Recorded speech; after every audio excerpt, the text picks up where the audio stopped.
Hey, this is your buddy Peace and Harmony signing in with you here today. Looking at how to stop crazy making in a narcissistic or psychopathic abusive relationship. Crazy making is the experience of a manipulative tool, a controlling tool that is expressed and executed by a narcissist in order to maintain control and power over the people in their lives who eventually become victims to this type of crazy making behavior. Crazy making involves a number of different tactics, including depersonalization, where a person is made to feel completely ignored, made invisible, feeling silenced, feeling abandoned, feeling neglected, essentially treated less than human, less than as a person, rather objectified. In other words, almost as if they're treated as an inanimate object. And this experience of being treated in a depersonalized manner has a number of profound effects on the psyche, the thoughts, behaviors, beliefs, and behaviors of the individual who experienced this sort of crazy making behavior. There's a crippling disconnect within the self and their internal sense of power, internal sense of trust, internal sense of self-worth, and ability to navigate in their world successfully. So it's very serious, and would definitely not minimize the impact and effect of depersonalization that has on the people in the environment of the narcissist or a psychopathic abuser when they're utilizing crazy making as a way to control and manipulate the people in their environment, essentially to become underneath them, subjugated and subverted to them, their wishes, to the exclusion and reduction really of everyone else in their environment.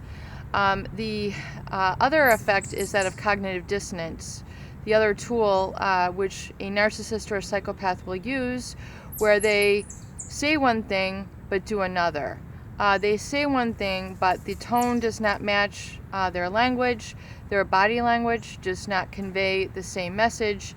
And this creates a whole confounding and confusion and a sort of bewilderment and dismay within the people in their environment, because there's no congruency, there's no coherent communication. There's essentially a communication breakdown.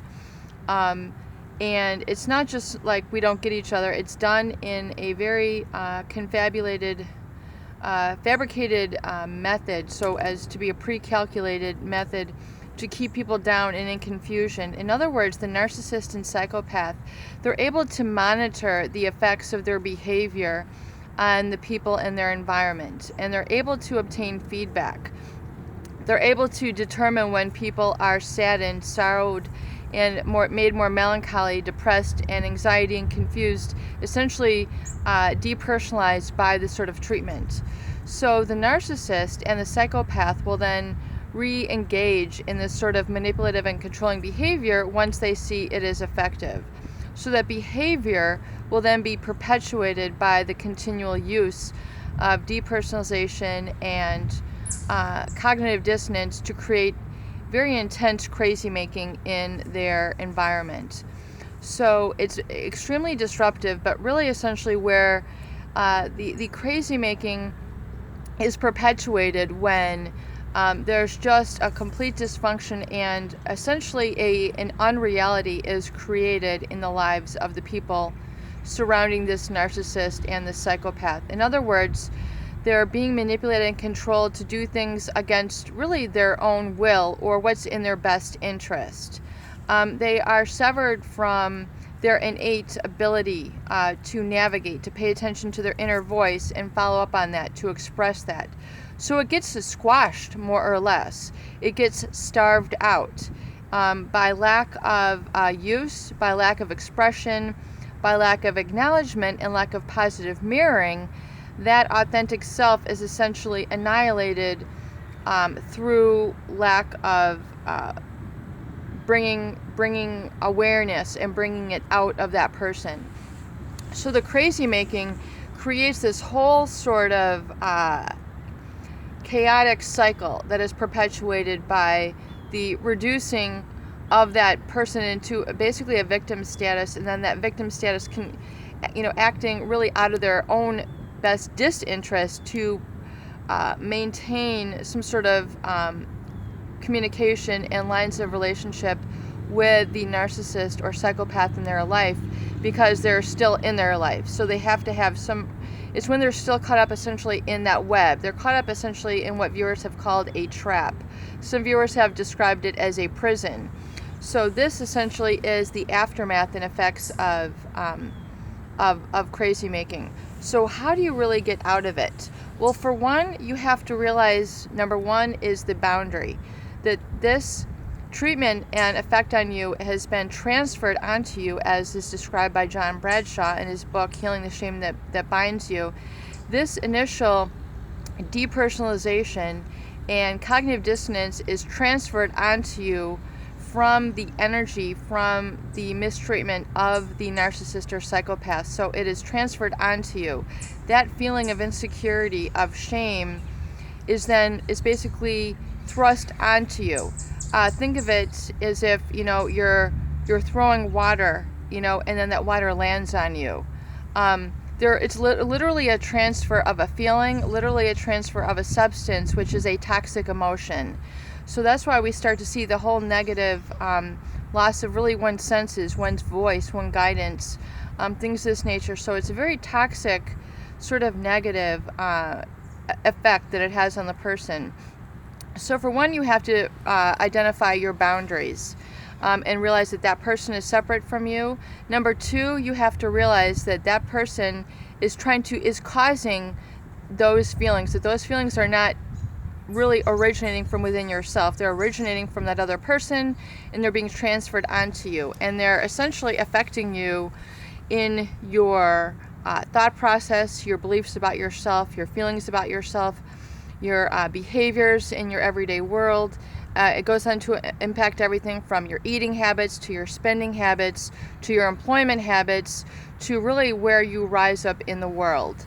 And realizing the impact of that, you will understand the seriousness of it, and then you'll be able to understand the urgency and then your own internal personal power, that once you tap into that is what needs to then begin your affirmations, your statements of I am.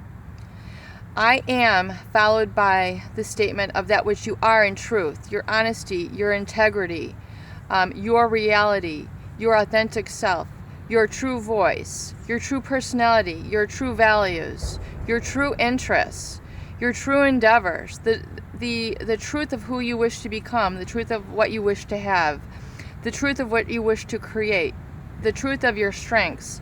So you need to start giving voice to that more and more, louder and louder.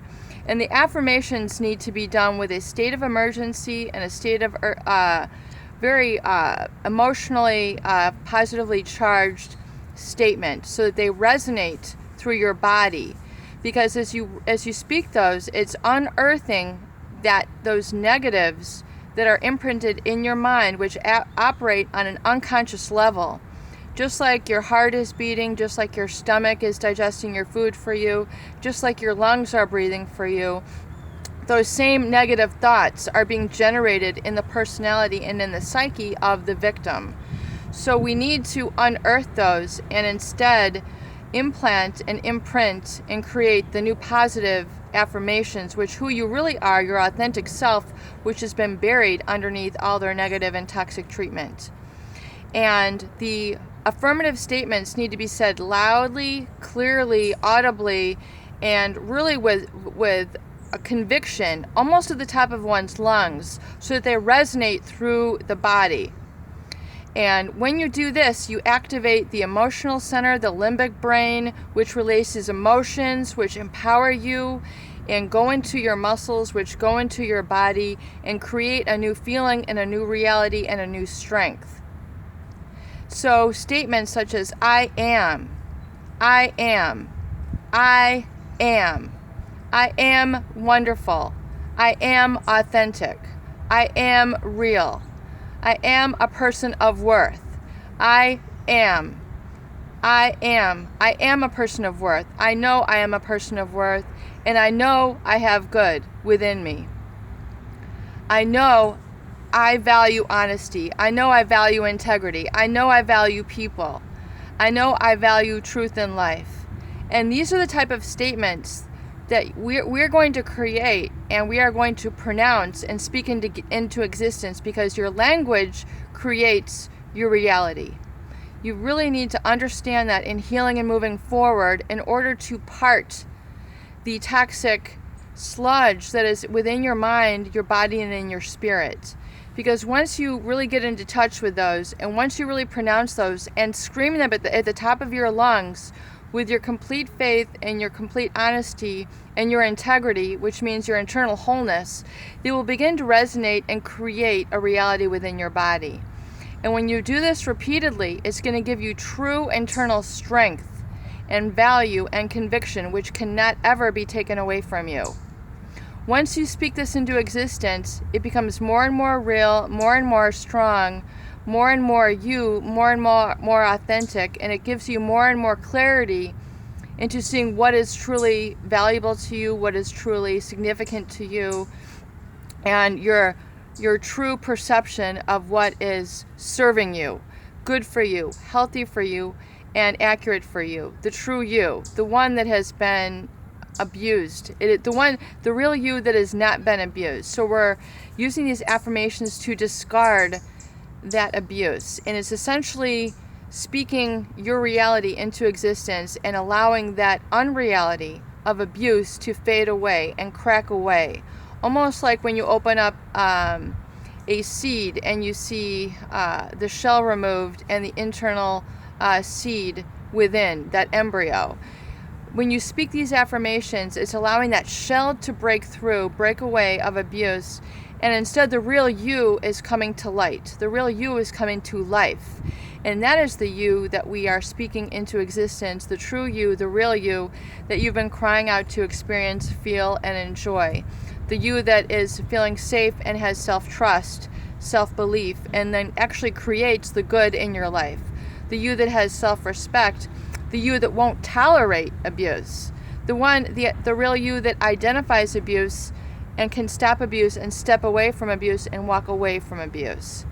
That is the power of affirmation, intention, and igniting that true value within, which leads to self-empowerment, healing, and real integrity and oneness with life and within yourself. Internal locus of control. We're going to be diving more into that. And I know that this has been a long video, but I hope these videos help and make sense. If you want to write in the comments, this makes sense, that would be awesome. I'm going to develop a lot of affirmations. And if you want a custom affirmation, please do contact me via email, and we're going to work on those for you together. Peace and harmony with you here today. I hope these videos help. Please share, please subscribe for more great tools, videos, discussions, and support.